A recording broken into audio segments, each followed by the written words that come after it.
The Guardians, Path of Ascension, by Bruce R.F. Chapter 3, Running Wild. With goodbyes out of the way, Seldin takes to the road without a care or destination in sight. North is all he knows, and all he wants to know. He's letting himself be led by instinct. Although he is moving as quickly as he can, 22 miles per hour just doesn't get you very far very fast.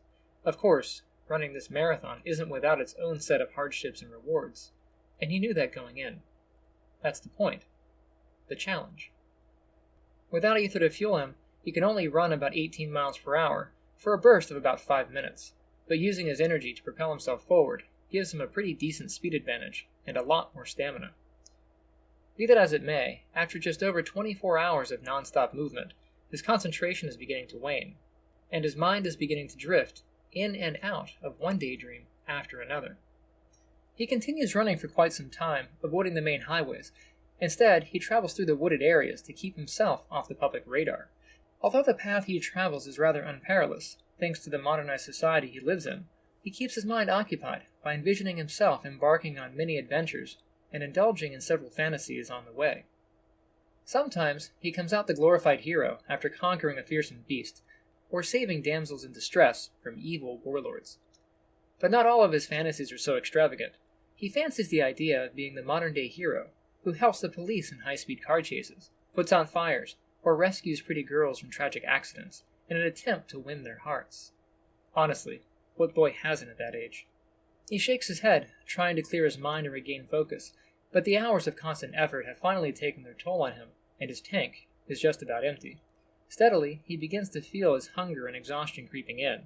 Resisting the urge to stop and rest, he attempts to push on a little longer. Maybe if I just keep my mind active, he thinks. And once again, he fades into imaginary delight. This time, he arrives not a moment too soon. The bank is under siege and locked down. Everyone inside is tied back to back, along the length of the teller window. Staged at the center of the entrance are 2 fairly large men dressed in black combat suits.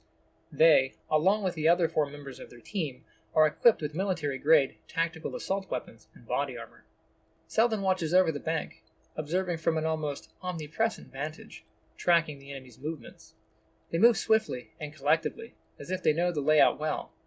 Into the vault 2 of them go, with a medium-sized hand trolley and a set of duffel bags.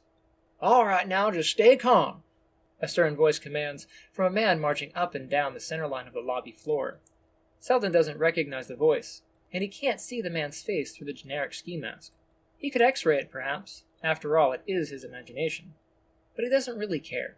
All he wants is to be sure of the ringleader, who easily gives himself away. With golden oldies playing over the bank's easy listening track, Seldin finds himself calmly humming a sweet lullaby, getting into the beat. And as the vault door mysteriously slams shut, there is a click and a clack of the locking system engaging. "Boss!" shouts muffled voices that emanate softly through the airtight walls. "Boss, the door!" they continue to shout, fruitlessly. Hearing the slam of the door, the other 4 men quickly snap their gazes to the vault. The man centered in the lobby points toward the enormous steel door with the muzzle of his rifle. "I want it open now!" Suddenly, a blinding flash of intense white light illuminates the room. "Ah! Exclaims 2 of the thieves. The thudding duet of their bodies follows. Plop plop.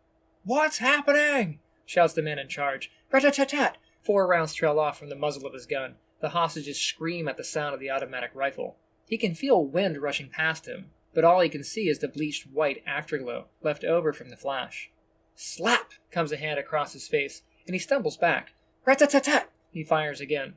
More screams, more wind, and another smack! "Stop that!" he shouts in a frustrated, deep, but whiny voice. "I think I got him!" calls out one of his men to his left. He hears a fluttering metallic, plastic sound whiz by him as the bleached-out whiteness begins to fade. There is a cluttering clank, and he sees the flailing silhouette of his henchman pushing through the blur of his hazy eyes, as the man appears to be falling, legs up, and landing head first, toppling over himself with a bone-breaking clatter, and a tap-to-tap-tap of the stapler that had hit him square in the dome. The robber just stands there for a moment, unable to believe his eyes.